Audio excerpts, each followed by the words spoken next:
കണ്ണൂർ കിച്ചണിലേക്ക് നിങ്ങൾക്ക് എല്ലാവർക്കും സ്വാഗതം.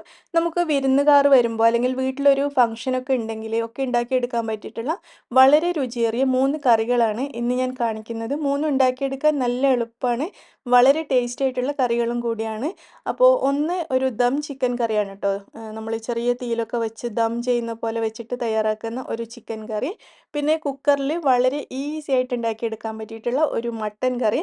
അതേപോലെ തന്നെ കുറച്ച് വറ്റിച്ച് തയ്യാറാക്കുന്ന ഒരു ബീഫ് കറി. ഇതിൽ ഞാൻ ആദ്യം കാണിക്കുന്നത് കുക്കറിൽ വളരെ ഈസി ആയിട്ട് തയ്യാറാക്കിയെടുക്കാൻ പറ്റിയ നല്ല ടേസ്റ്റി ആയിട്ടുള്ള ഒരു മട്ടൻ കറിയാണ്. അപ്പോൾ അതെങ്ങനെയാണ് തയ്യാറാക്കിയെടുക്കുന്നത് നമുക്ക് നോക്കാം. ഇതിന് വേണ്ടിയിട്ട് 1/2 കിലോഗ്രാം മട്ടനാണ് എടുത്തിരിക്കുന്നത്. മട്ടൺ നന്നായിട്ട് കഴുകി ഇതിൻ്റെ വെള്ളമൊക്കെ കളയാൻ വേണ്ടിയിട്ട് ഒരു സ്ട്രെയിനറിലിട്ട് വെച്ചിരിക്കുകയാണ്. അപ്പോൾ നമുക്ക് കറി ഉണ്ടാക്കാൻ തുടങ്ങാം. നമ്മൾ ഇന്ന് പ്രഷർ കുക്കറിലാണ് കറി ഉണ്ടാക്കുന്നത്. അതിന് വേണ്ടിയിട്ടൊരു പ്രഷർ കുക്കർ അടുപ്പത്ത് വെച്ച് ചൂടാക്കിയിട്ടുണ്ട്. ഈ ചൂടായ കുക്കറിലേക്ക് നമുക്കൊരു 5 ടേബിൾ സ്പൂൺ വരെ വെളിച്ചെണ്ണ ചേർത്ത് കൊടുക്കാം, അല്ലെങ്കിൽ നിങ്ങൾക്ക് ഇഷ്ടമുള്ള ഏതെങ്കിലും ഓയിൽ ചേർത്ത് കൊടുക്കുക. ഇതിലേക്ക് 1/2 ടീസ്പൂൺ ചെറിയ ജീരകം ചേർത്ത് കൊടുത്തിട്ടുണ്ട്. ജീരകം മുഴുവൻ ഒന്ന് പൊട്ടി വരണം. ആ സമയത്ത് നമുക്കിതിലേക്ക് 2 സവാള വളരെ നേരിയതായിട്ട് കട്ട് ചെയ്തിട്ട് ഇതിലേക്ക് ചേർത്ത് കൊടുക്കാം. 2 മീഡിയം സൈസിലുള്ള സവാളയാണ്. സവാള ചേർത്തിട്ട് നന്നായിട്ട് വഴറ്റുക. സവാള നല്ലോണം വാടി വരണം, അത്ര വരെ വഴറ്റുക. പക്ഷേ ഒരു ബ്രൗൺ കളറൊന്നും ആവാൻ നിൽക്കണ്ട. ഇതിപ്പോൾ നല്ലോണം സവാള വാടി വന്നിട്ടുണ്ട്. ഈ സമയത്ത് നമ്മൾ എടുത്തു വെച്ച മട്ടൺ ഇതിലേക്ക് ചേർത്തിട്ട് ഒരു 5 മിനിറ്റെങ്കിലും നന്നായിട്ടൊന്ന് വഴറ്റിയെടുക്കാം.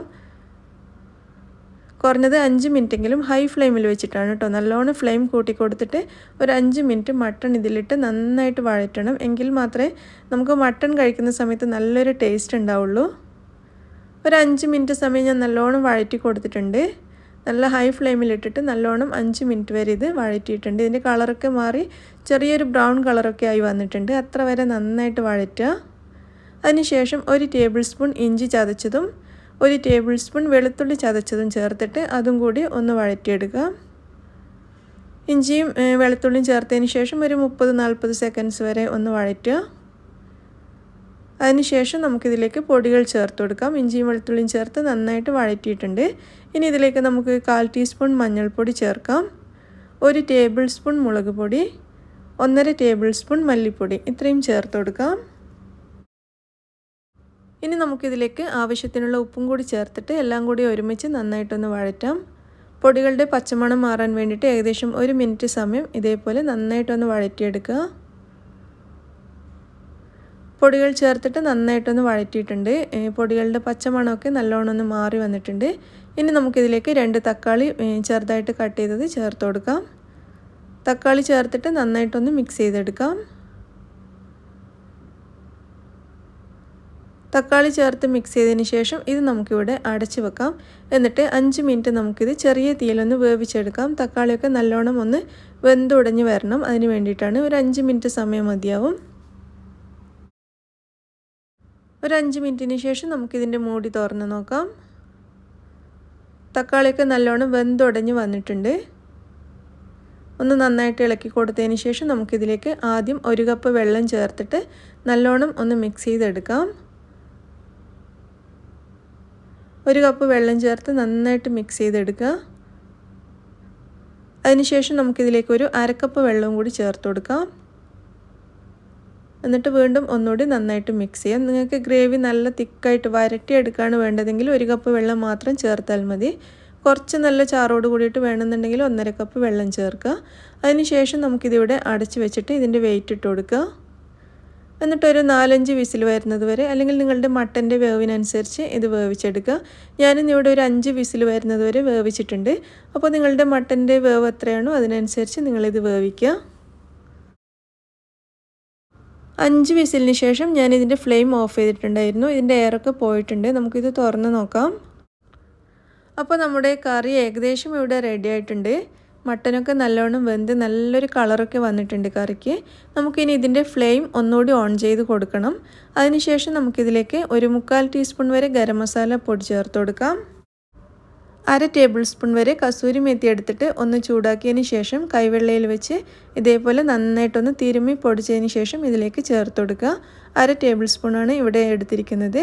അത് കറിയിലേക്ക് ചേർത്തിട്ട് രണ്ടും കൂടി കറിയിലേക്ക് നന്നായിട്ട് മിക്സ് ചെയ്തെടുക്കാം. കസൂരി മേത്തി ഇല്ലെങ്കിലും കുഴപ്പമൊന്നുമില്ല കേട്ടോ, ഗരം മസാലപ്പൊടി മാത്രം ചേർത്താലും മതി. ഉണ്ടെങ്കിൽ ചേർത്ത് കൊടുക്കുക, നല്ലൊരു ഫ്ലേവർ കിട്ടും. അപ്പോൾ ഇത് രണ്ടും കൂടി ചേർത്തിട്ട് നമുക്കൊരു 2-3 മിനിറ്റ് നന്നായിട്ട് ഇതേപോലെ ഒന്ന് തിളപ്പിച്ചെടുക്കണം. കസൂരി മേത്തിയും ഗരം മസാലയും കൂടി ചേർത്തതിന് ശേഷം ഒരു 2-3 മിനിറ്റ് ഇതേപോലെ ഒന്ന് വേവിച്ചെടുക്കുക. അതിനുശേഷം നമുക്കിതിലേക്ക് 2 പച്ചമുളക് ചെറുതായിട്ട് അരിഞ്ഞത് ചേർത്ത് കൊടുക്കാം. കുറച്ച് മല്ലിയിലയും കൂടി ചേർത്തിട്ട് ഒന്ന് മിക്സ് ചെയ്തെടുക്കാം. അപ്പോൾ നമ്മുടെ മട്ടൻ കറി ഇവിടെ റെഡി ആയിട്ടുണ്ട്. നല്ല എളുപ്പത്തിൽ ഉണ്ടാക്കിയെടുക്കാൻ പറ്റിയ ഒരു കറിയാണ്, ഭയങ്കര ടേസ്റ്റുമാണ്. നമുക്ക് റൊട്ടിയുടെ കൂടെയൊക്കെ കഴിക്കാൻ പറ്റിയ അല്ലെങ്കിൽ നെയ്ച്ചോറിൻ്റെ കൂടെയൊക്കെ കഴിക്കാൻ പറ്റിയ നല്ലൊരു മട്ടൻ കറി റെസിപ്പിയാണ്. അപ്പോൾ നിങ്ങളെല്ലാവരും ട്രൈ ചെയ്ത് നോക്കുക. ഞാനിതൊരു പ്ലേറ്റിലേക്ക് വിളമ്പാണ്. കറി കണ്ടില്ലേ, നല്ല കാണാനും നല്ല ഭംഗിയാണ്, അതേപോലെ കഴിക്കാൻ ഭയങ്കര ടേസ്റ്റാണ്. അടുത്തത് നല്ലൊരു ബീഫ് കറിയാണ് കേട്ടോ തയ്യാറാക്കുന്നത്. ഇതും കുക്കറിൽ വളരെ എളുപ്പത്തിൽ തയ്യാറാക്കി എടുക്കാൻ പറ്റിയ കുറച്ച് വറ്റിച്ച് തയ്യാറാക്കുന്ന ഒരു ബീഫ് കറിയാണ് കേട്ടോ. കുറച്ച് വറ്റിച്ചുണ്ടാക്കുമ്പോഴാണ് ഇതിന് നല്ല ടേസ്റ്റ് കിട്ടുന്നത്. അപ്പോൾ എങ്ങനെയാണ് പ്രഷർ കുക്കറിൽ വളരെ ഈസി ആയിട്ട് ഈ ഒരു ബീഫ് കറി തയ്യാറാക്കി എടുക്കുന്നത് നമുക്ക് നോക്കാം. കറി ഉണ്ടാക്കാൻ വേണ്ടിയിട്ട് ഞാനൊരു 3/4 കിലോഗ്രാം ബീഫാണ് എടുത്തിട്ടുള്ളത്. ഇതിൽ ബീഫിൻ്റെ ലിവറും ഒക്കെ ഉണ്ട് കേട്ടോ. അതുപോലെ തന്നെ എല്ലോട് കൂടിയിട്ടുള്ള ബീഫ് എടുക്കാൻ ശ്രദ്ധിക്കുക, അങ്ങനെയാകുമ്പോൾ കറിക്ക് നല്ല ടേസ്റ്റ് ആയിരിക്കും. അപ്പോൾ ചെറിയ കഷ്ണങ്ങളാക്കി കട്ട് ചെയ്ത് നല്ലതുപോലെ ക്ലീൻ ചെയ്ത് എടുത്തു വെച്ചിരിക്കുകയാണ്. ഇനി നമുക്ക് ഈ ബീഫിലേക്ക് പൊടികൾ ചേർത്ത് കൊടുക്കണം. ഞാൻ ആദ്യം തന്നെ ഇതിലേക്ക് ചേർക്കുന്നത് 1 ടേബിൾ സ്പൂൺ മല്ലിപ്പൊടിയാണ്. പിന്നെ 1/2 ടേബിൾ സ്പൂൺ മുളക് പൊടി ചേർക്കാം. ഒരു 1/4 ടീസ്പൂൺ വരെ മഞ്ഞൾപ്പൊടി, 1 ടീസ്പൂൺ കുരുമുളക് പൊടി, 1 ടീസ്പൂൺ പെരുംജീരകം അതായത് വലിയ ജീരകം പൊടിച്ചത്, 1/2 ടീസ്പൂൺ ഗരം മസാല പൊടി, ആവശ്യത്തിനുള്ള ഉപ്പ്, കുറച്ച് കറിവേപ്പില, പിന്നെ കുറച്ച് മല്ലിയില, ഇത്രയും ചേർത്തിട്ട് ഇതെല്ലാം കൂടി ബീഫിലേക്ക് നല്ലതുപോലെ മിക്സ് ചെയ്തെടുക്കാം. ബീഫിലേക്ക് ഈ പൊടികളൊക്കെ ചേർത്ത് മിക്സ് ചെയ്യുന്ന സമയത്ത് കുറച്ച് ബലം കൊടുത്തിട്ട്, നമ്മളതിന് ഞമ്ടുക എന്നാണ് കേട്ടോ പറയുക, നല്ലതുപോലെ ഞമ്ടി എടുക്കുക, നല്ല ബലം കൊടുത്ത് മിക്സ് ചെയ്യാം. പൊടികളൊക്കെ ബീഫിൽ നല്ലോണം ഇങ്ങനെ പിടിച്ചിരിക്കണം, അതിന് വേണ്ടിയിട്ടാണ് ഇത്രയും നല്ല ശക്തിയിലങ്ങ് മിക്സ് ചെയ്യണമെന്ന് പറയുന്നത്. അപ്പോൾ നല്ലതുപോലെ മിക്സ് ചെയ്തെടുത്തതിന് ശേഷം ഇത് ഇവിടെ നമുക്ക് അടച്ച് വെക്കാം. എന്നിട്ടൊരു അരമണിക്കൂറൊക്കെ വെക്കുകയാണെങ്കിൽ നല്ലതാണ്. നിങ്ങൾക്ക് സമയമില്ലെങ്കിൽ ഒരു 10-15 മിനിറ്റ് വെച്ചാലും മതി, എങ്കിലും ഒരു അരമണിക്കൂറൊക്കെ വെക്കുകയാണെങ്കിൽ ഒന്നുകൂടി നല്ലതായിരിക്കും. അപ്പോൾ അതിന് വേണ്ടിയിട്ട് ഞാനിതിവിടെ അടച്ച് വെച്ചിരിക്കുകയാണ്. അങ്ങനെ നമ്മുടെ ബീഫ് മാരിനേറ്റ് ചെയ്ത് വെച്ചിട്ട് അരമണിക്കൂറായി. ഇനി നമുക്ക് കറി റെഡിയാക്കാം.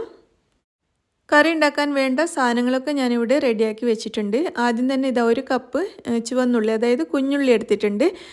അപ്പോൾ ഒരുപാട് പേര് ചോദിക്കും കുഞ്ഞുള്ളിക്ക് പകരം സവാള മതിയോ എന്നൊക്കെ. പക്ഷേ സവാള ചേർത്താലും മതി, ഇതിനും കൂടി ചേർത്തിട്ടുള്ള സവാള നമുക്ക് എടുക്കാം. പക്ഷേ ഇതിൻ്റെ ഒരു ടേസ്റ്റ് കിട്ടില്ല.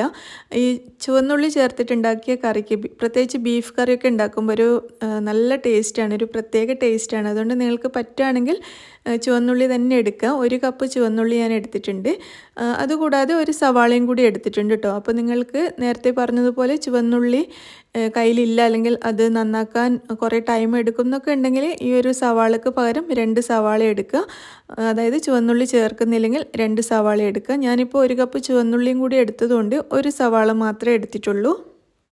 പിന്നെ എടുത്തിരിക്കുന്നത് 2 ടേബിൾ സ്പൂൺ വെളുത്തുള്ളി ചതച്ചത്, 2 പച്ചമുളക് നെടുകെ കീറിയത്, 1 ടേബിൾ സ്പൂൺ ഇഞ്ചി ചതച്ചത്, വെളുത്തുള്ളിയുടെ പകുതിയോളാണ് ഇഞ്ചി എടുത്തിട്ടുള്ളത്. പിന്നെ കുറച്ചധികം കറിവേപ്പില എടുത്തിട്ടുണ്ട്. 2 തക്കാളിയും കൂടി കട്ട് ചെയ്ത് റെഡിയാക്കി വെച്ചിരിക്കുകയാണ്. ഇനി നമുക്ക് പ്രഷർ കുക്കർ അടുപ്പത്ത് വെച്ചിട്ട് ചൂടായിട്ട് വരുന്ന സമയത്ത് ഇതിലേക്ക് 2 ടേബിൾ സ്പൂൺ വെളിച്ചെണ്ണ ചേർക്കാം. വെളിച്ചെണ്ണയാണ് ഈ ഒരു കറിക്ക് ഏറ്റവും ടേസ്റ്റ്. അപ്പോൾ അതിന് പകരം നിങ്ങൾക്ക് ഇഷ്ടമുള്ള എണ്ണ ചേർക്കാം കേട്ടോ. വെളിച്ചെണ്ണയാണെങ്കിൽ ഒന്നുകൂടി നല്ല രുചിയായിരിക്കും. അപ്പോൾ ചൂടായ എണ്ണയിലേക്ക് നമുക്ക് ആദ്യം തന്നെ എടുത്തു വെച്ചിരിക്കുന്ന വെളുത്തുള്ളിയും ചുവന്നുള്ളിയും കൂടി ചേർത്തിട്ട് നല്ലതുപോലെ വഴറ്റിയെടുക്കാം. ഇഞ്ചിയും പച്ചമുളകൊന്നും ഇപ്പോൾ ചേർക്കണ്ട. വെളുത്തുള്ളിയും ചുവന്നുള്ളിയും കൂടി ചേർത്ത് നല്ലതുപോലെ വാടി കഴിഞ്ഞിട്ട് മാത്രം മറ്റുള്ള സാധനങ്ങൾ ചേർത്താൽ മതി. ഏകദേശം ഒരു 3-4 മിനിറ്റ് വഴറ്റുമ്പോഴേക്കും ഇഞ്ചിയും അതായത് വെളുത്തുള്ളിയും ചുവന്നുള്ളിയും നല്ലതുപോലെ വാടി വന്നിട്ടുണ്ട്. ഇനി നമുക്കിതിലേക്ക് നമ്മൾ എടുത്തു വെച്ചിരിക്കുന്ന സവാള ചേർക്കാം. പിന്നെ നമ്മൾ എടുത്തു വെച്ചിരിക്കുന്ന പച്ചമുളക്, ഇഞ്ചി, കറിവേപ്പില ഇത്രയും ചേർത്ത് കൊടുക്കാം. എന്നിട്ട് വീണ്ടും എല്ലാം കൂടി ഒന്ന് വഴറ്റിയെടുക്കാം.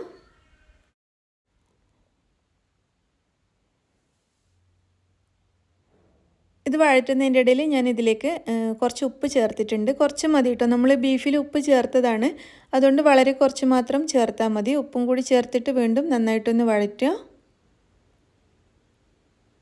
അപ്പോൾ ഇതെല്ലാം കൂടി വഴറ്റി ഒന്ന് സോഫ്റ്റായി മാറിയിട്ടുണ്ട്. ഇനി നമുക്കിതിലേക്ക് തക്കാളി ചേർക്കാം. തക്കാളി ചേർത്തിട്ടും കുറച്ച് സമയം 2-3 മിനിറ്റ് വരെ ഒന്ന് വഴറ്റിയെടുക്കാം. തക്കാളി കുറച്ചൊന്ന് സോഫ്റ്റായിട്ട് വരണം, ഒരുപാടങ്ങ് വെന്തുടയാനൊന്നും നിൽക്കണ്ട. കുറച്ചൊന്ന് സോഫ്റ്റായിട്ട് വരുന്ന സമയത്ത് നമ്മൾ നേരത്തെ മസാലയൊക്കെ പുരട്ടി വെച്ച ബീഫ് ഇതിലേക്ക് ചേർക്കാം. ബീഫ് ചേർത്തതിന് ശേഷം ഒരു 4-5 മിനിറ്റ് കുറച്ച് ഫ്ലെയിം കൂട്ടി വെച്ചിട്ട് ഇതുപോലെ വഴറ്റിയെടുക്കുകയാണെങ്കിൽ കറിക്ക് ഒന്നുകൂടി നല്ല ടേസ്റ്റ് ആയിരിക്കും. ബീഫ് കഷ്ണങ്ങൾ കഴിക്കാനും നല്ല ടേസ്റ്റ് ആയിരിക്കും. അപ്പോൾ ഒരു 4-5 മിനിറ്റ് ഫ്ലെയിം കുറച്ച് കൂട്ടി കൊടുത്തിട്ട് തന്നെ മീഡിയം ടു ഹൈ ഫ്ലെയിമിൽ വെച്ചിട്ട് തന്നെ ഒന്ന് വഴറ്റിയെടുക്കുന്നത് നല്ലതായിരിക്കും. നല്ലതുപോലെ ഒന്ന് വഴറ്റിയതിന് ശേഷം ഞാനിതിലേക്ക് 1.5 കപ്പ് തിളപ്പിച്ച വെള്ളം, നന്നായിട്ട് തിളപ്പിച്ച വെള്ളം 1.5 കപ്പ് ചേർത്തിട്ടുണ്ട്. എന്നിട്ട് മിക്സ് ചെയ്തെടുക്കാം. നല്ലതുപോലെ ഒന്ന് മിക്സ് ചെയ്ത് നന്നായിട്ട് തിളച്ച് വരാൻ തുടങ്ങിയിട്ടുണ്ട്. ഈ സമയത്ത് നമുക്കിതിൻ്റെ അടപ്പ് അടച്ചു കൊടുത്തിട്ട് വെയിറ്റ് ഇട്ട് കൊടുക്കാം. എന്നിട്ടൊരു 6-7 വിസിൽ വരുന്നത് വരെ ഞാനിത് വേവിക്കുന്നുണ്ട്. നിങ്ങളുടെ കയ്യിലുള്ള ബീഫിൻ്റെ വേവിനനുസരിച്ച് വേവിച്ചാൽ മതി കേട്ടോ. ചില ബീഫിന് വേവ് കുറവായിരിക്കും, ചിലതിന് നല്ല വേവ് ഉണ്ടാവും. അപ്പോൾ അതിനനുസരിച്ച് വേവിക്കുക. ഞാനൊരു 6-7 വിസിൽ വരുന്നത് വരെ ഇത് വേവിച്ചെടുക്കുന്നുണ്ട്. അപ്പോൾ ഒരു 6-7 വിസിലിന് ശേഷം ഞാനിത് ഓഫ് ചെയ്തിട്ടുണ്ടായിരുന്നു. ഇതിൻ്റെ എയറൊക്കെ പോയി കഴിഞ്ഞിട്ടാണ് ഇപ്പോൾ ഞാൻ തുറന്ന് നോക്കുന്നത്. അപ്പോൾ നമ്മുടെ ബീഫൊക്കെ വെന്തിട്ടുണ്ടോ എന്നൊക്കെ നോക്കാം, കറി റെഡി ആയിട്ടുണ്ടോ നോക്കാം. അപ്പോൾ നിങ്ങൾക്കിത് കാണുമ്പോൾ തന്നെ അറിയാൻ പറ്റും നമ്മുടെ കറി നല്ല പെർഫെക്റ്റ് ആയിട്ട് വന്നിട്ടുണ്ട്. കാണാൻ തന്നെ നല്ല ഭംഗിയുണ്ട്. അതുപോലെ ബീഫ് കഷ്ണങ്ങളൊക്കെ നന്നായിട്ട് വെന്തിട്ടുമുണ്ട്. കുറച്ച് വറ്റിയിട്ടാണ് ഈ ഒരു കറി ഉള്ളത്. ഇങ്ങനെ കഴിക്കാനാണ് കേട്ടോ ഈ ഒരു കറി ടേസ്റ്റ്. കുറച്ച് വെള്ളം കൂടി ലൂസായി കഴിഞ്ഞാൽ ഈ കറിക്ക് ടേസ്റ്റ് ഉണ്ടാവില്ല. ഈ ഒരു രീതിയിലാണ് നല്ല രുചി. അപ്പോൾ നിങ്ങൾ എന്തായാലും ഈ ഒരു കറി തയ്യാറാക്കി നോക്കൂ. നല്ല ടേസ്റ്റി ആയിട്ടുള്ള ഒരു ബീഫ് കറിയാണ്. ഇനി നമുക്ക് അടുത്തതായിട്ട് നമ്മുടെ ദം ചിക്കൻ കറി എങ്ങനെയാണ് തയ്യാറാക്കി എടുക്കുന്നതെന്ന് നോക്കാം. ഇതൊരു സ്പെഷ്യൽ കറിയാണ് കേട്ടോ. ഇത് നമുക്ക് ചപ്പാത്തിക്കും പൊറോട്ടയ്ക്കും ഒക്കെയാണ് നല്ല ടേസ്റ്റ്. നെയ്ച്ചോറിനൊക്കെ പറ്റും, എങ്കിലും എനിക്ക് തോന്നുന്നു റൊട്ടിയുടെ കൂടെ ഒന്നുകൂടി സൂപ്പറാണ്. അപ്പോൾ എങ്ങനെയാണ് ഈ ഒരു ദം ചിക്കൻ കറി ഉണ്ടാക്കിയെടുക്കുന്നത് നമുക്ക് നോക്കാം. കറി ഉണ്ടാക്കാൻ വേണ്ടിയിട്ട് ഞാനിവിടെ 2 സവാള നേരിയതായിട്ട് കട്ട് ചെയ്ത് എടുത്ത് വെച്ചിട്ടുണ്ട്. 2 മീഡിയം സൈസിലുള്ള സവാളയാണ്. ഈ സവാള നമുക്കിനി ഫ്രൈ ചെയ്തെടുക്കണം. ഫ്രൈ ചെയ്യാൻ വേണ്ടിയിട്ട് ഞാനിവിടെ ചീനച്ചട്ടിയിൽ ഓയിൽ ചൂടാക്കാൻ വെച്ചിട്ടുണ്ടായിരുന്നു. ചൂടായ എണ്ണയിലേക്ക് നമുക്ക് സവാള ചേർത്തിട്ട് നന്നായിട്ട് ഫ്രൈ ചെയ്തെടുക്കാം. ആദ്യം പകുതി ചേർത്തിട്ട് ഫ്രൈ ചെയ്തതിന് ശേഷം ബാക്കി ഫ്രൈ ചെയ്തെടുക്കാം. നല്ല ഗോൾഡൻ കളറാകുന്നത് വരെ നമുക്കിത് നന്നായിട്ട് ഫ്രൈ ചെയ്യാം. സവാള ഇതുപോലെ ഇടയ്ക്കിടെ ഇളക്കിക്കൊണ്ടേയിരിക്കണം, എങ്കിലേ എല്ലാ സവാളയും ഒരേപോലെ ഫ്രൈ ആയി കിട്ടുള്ളൂ. അപ്പോൾ കൂടുതൽ ബ്രൗൺ കളർ ആവാൻ നിൽക്കരുത്. അപ്പോൾ നമ്മുടെ കറിക്ക് ഒരു കയ്പ്പ് രുചി വരും. നല്ലൊരു ഗോൾഡൻ കളറാകുന്ന സമയത്ത് തന്നെ നമുക്കിത് എണ്ണയിൽ നിന്ന് മാറ്റേണ്ടതാണ്. നമ്മുടെ സവാള ഇവിടെ റെഡി ആയിട്ടുണ്ട്. ഞാനിതൊരു പ്ലേറ്റിലേക്ക് മാറ്റുകയാണ്. ബാക്കിയുള്ള സവാളയും കൂടി നമുക്ക് ഇതേപോലെ ഫ്രൈ ചെയ്തെടുക്കാം. അങ്ങനെ നമ്മുടെ സവാള മുഴുവൻ ഇവിടെ റെഡി ആയിട്ടുണ്ട്. ഒരു പ്ലേറ്റിലേക്ക് ഇതേപോലെ നിരത്തി വെച്ച് കൊടുക്കുക. എന്നിട്ട് ഇത് നമുക്കിവിടെ മാറ്റി വെക്കാം. കറി ഉണ്ടാക്കാൻ വേണ്ടിയിട്ട് ഞാനിവിടെ ഏകദേശം 350 ഗ്രാം ചിക്കനാണ് എടുത്തിരിക്കുന്നത്. നന്നായിട്ട് കഴുകി വൃത്തിയാക്കിയതിന് ശേഷം ഇതിൽ വെള്ളമൊക്കെ മുഴുവൻ കളഞ്ഞിട്ട് എടുക്കുക. ഇനി ഇതിലേക്ക് നമുക്കൊരു 2 ടീസ്പൂൺ വരെ മുളക് പൊടി ചേർത്ത് കൊടുക്കാം. ഇതിലേക്ക് 1/2 ടീസ്പൂൺ മഞ്ഞൾപ്പൊടിയും 1/2 ടീസ്പൂൺ ഗരം മസാല പൊടിയും കൂടി ചേർക്കാം. ഇനി ഇതിലേക്ക് പുതിനയില അരിഞ്ഞത് ഏകദേശം 1 ടേബിൾ സ്പൂൺ, അതുപോലെ മല്ലിയില അരിഞ്ഞത് 2 ടേബിൾ സ്പൂൺ, പിന്നെ 2 പച്ചമുളക് നീളത്തിലരിഞ്ഞതും കൂടി ചേർക്കാം. നല്ലോണം എരിവ് വേണമെന്നുള്ളവർക്ക് പച്ചമുളക് കൂടുതൽ ചേർത്ത് കൊടുക്കാം. 2 ടേബിൾ സ്പൂൺ തൈര് ചേർത്ത് കൊടുക്കാം. ഒരു ചെറുനാരങ്ങയുടെ പകുതിയുടെ നീരും കൂടി ചേർത്ത് കൊടുക്കാം. ഏകദേശം 1 ടേബിൾ സ്പൂൺ ചെറുനാരങ്ങ നീര് വേണം. ഇതിലേക്ക് 2 ടേബിൾ സ്പൂൺ ടൊമാറ്റോ കെച്ചപ്പ് ചേർക്കുന്നുണ്ട്. 1.5 ടീസ്പൂൺ ഇഞ്ചി വെളുത്തുള്ളി പേസ്റ്റ് ചേർക്കാം. ആവശ്യത്തിനുള്ള ഉപ്പ് ചേർത്ത് കൊടുക്കാം. ഇനി ഇതിലേക്ക് ചേർക്കുന്നത് കശുവണ്ടിയുടെ പേസ്റ്റാണ്. കാഷ്യൂനട്ട് പേസ്റ്റ് ഏകദേശം 3 ടേബിൾ സ്പൂണാണ് ചേർക്കുന്നത്. ഞാനിത് 8 കശുവണ്ടി വെള്ളത്തിൽ ഒരു അരമണിക്കൂർ കുതിർത്ത് വെച്ചതിന് ശേഷം കുറച്ച് വെള്ളവും കൂടി ചേർത്തിട്ട് നന്നായിട്ട് അരച്ചെടുത്ത പേസ്റ്റാണിത്. 3 ടേബിൾ സ്പൂൺ ഉണ്ട്. ഇതും കൂടി ചേർത്തതിന് ശേഷം നമുക്കിതെല്ലാം കൂടി നന്നായിട്ട് കൈവച്ചിട്ട് മിക്സ് ചെയ്തെടുക്കാം. ഈ മസാലക്കൂട്ട് ചിക്കനിലേക്ക് നന്നായിട്ട് പിടിച്ചിരിക്കുന്ന രീതിയിൽ നന്നായിട്ട് മിക്സ് ചെയ്ത് കൊടുക്കാം. നന്നായിട്ട് മിക്സ് ചെയ്തതിന് ശേഷം നമ്മൾ നേരത്തെ ഫ്രൈ ചെയ്ത് വെച്ച സവാള കൈകൊണ്ടൊന്ന് പൊടിച്ചിട്ട് ഇതിലേക്ക് ചേർത്ത് കൊടുക്കാം. ഇതേപോലെയല്ല, കൈകൊണ്ടൊന്ന് പൊടിച്ചിട്ട് വേണം ഇതിലേക്ക് ചേർത്ത് കൊടുക്കാൻ വേണ്ടിയിട്ട്. സവാള മുഴുവനും ഇതുപോലെ നമുക്ക് പൊടിച്ചിട്ട് ഈ മസാലക്കൂട്ടിലേക്ക് ചേർത്ത് കൊടുക്കാം. അതിനുശേഷം ഈ സവാളയും കൂടി ചിക്കനിലേക്ക് നന്നായിട്ട് മിക്സ് ചെയ്തെടുക്കാം.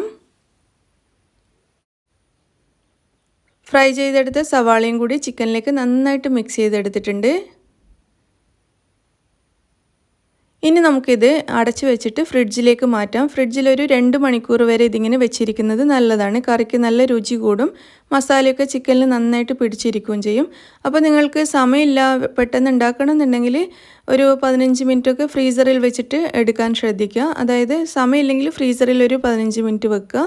അതല്ലെങ്കിൽ ഒരു 2 മണിക്കൂർ വരെ ഫ്രിഡ്ജിൽ വെക്കുകയാണെങ്കിൽ നല്ലതായിരിക്കും. ഞാനിത് ഫ്രിഡ്ജിലേക്ക് മാറ്റുകയാണ്. ഒരു 2 മണിക്കൂറിന് ശേഷം ഞാനിത് പുറത്തേക്ക് എടുത്തിട്ടുണ്ട്. നമ്മുടെ ചിക്കനിൽ മസാലയൊക്കെ നന്നായിട്ട് പിടിച്ചിട്ടുണ്ടാവും. ഇനി നമുക്ക് കറി ഉണ്ടാക്കാൻ വേണ്ടിയിട്ട് തുടങ്ങാം. അതിന് വേണ്ടിയിട്ട് ഞാനൊരു പാത്രം അടുപ്പത്ത് വെച്ചിട്ട് ചൂടാക്കിയിട്ടുണ്ട്.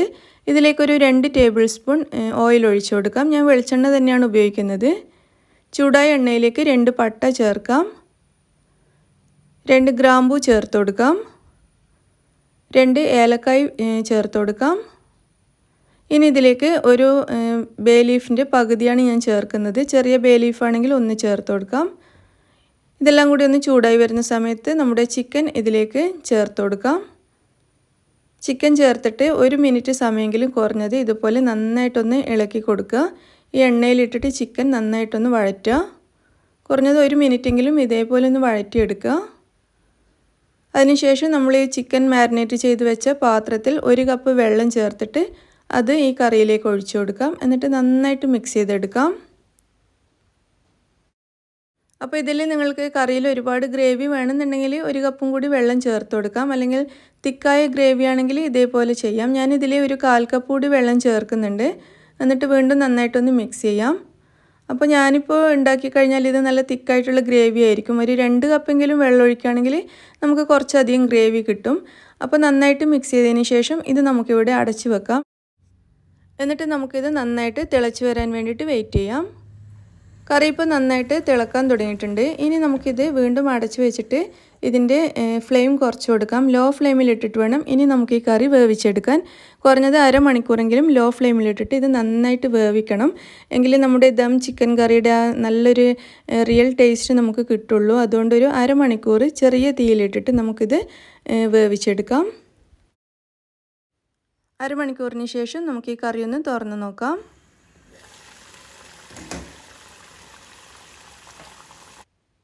കറി നന്നായിട്ട് വെന്തിട്ടുണ്ട്. ഇതിൽ നമ്മൾ ചേർത്തിരിക്കുന്ന വെള്ളമൊക്കെ വറ്റിയിട്ട് ഇതിൽ ഗ്രേവി നല്ല തിക്കായി മാറിയിട്ടുണ്ട്. ദം ചിക്കൻ കറി നമ്മൾ തുറക്കുന്ന സമയത്ത് തന്നെ നമുക്കൊരു ദം ബിരിയാണിയുടെ ഒക്കെ ഒരു മണം കിട്ടും. നല്ല മണമാണ് ഇതിന്. അതേപോലെ തന്നെ നല്ല ടേസ്റ്റുമാണ്. ഞാനിതിലേക്ക് കുറച്ച് മല്ലിയില കൂടി ചേർത്ത് കൊടുത്തിട്ടുണ്ട്. എന്നിട്ടൊന്ന് മിക്സ് ചെയ്തതിന് ശേഷം നമുക്ക് ഈ കറി അടുപ്പത്തു നിന്ന് മാറ്റി വെക്കാം. നമ്മുടെ കറി ഇവിടെ റെഡിയായി കഴിഞ്ഞു. ഇനി നമുക്ക് ഈ കറി ചൂടോട് കൂടിയിട്ട് തന്നെ സെർവ് ചെയ്യാം. ഒരു ബൗളിലേക്ക് ഞാൻ മാറ്റുകയാണ്. അപ്പോൾ വളരെ രുചിയേറിയ ദം ചിക്കൻ കറി നിങ്ങളെല്ലാവരും ട്രൈ ചെയ്ത് നോക്കൂ. വളരെ ടേസ്റ്റി ആയിട്ടുള്ള കറിയാണ്. ചപ്പാത്തിക്കും പത്തലിനും നെയ്ച്ചോറിനും ഒക്കെ പറ്റിയ അടിപൊളി കറിയാണ്. നിങ്ങളെല്ലാവരും ട്രൈ ചെയ്ത് നോക്കിയിട്ട് നിങ്ങളുടെ അഭിപ്രായം അറിയിക്കുക.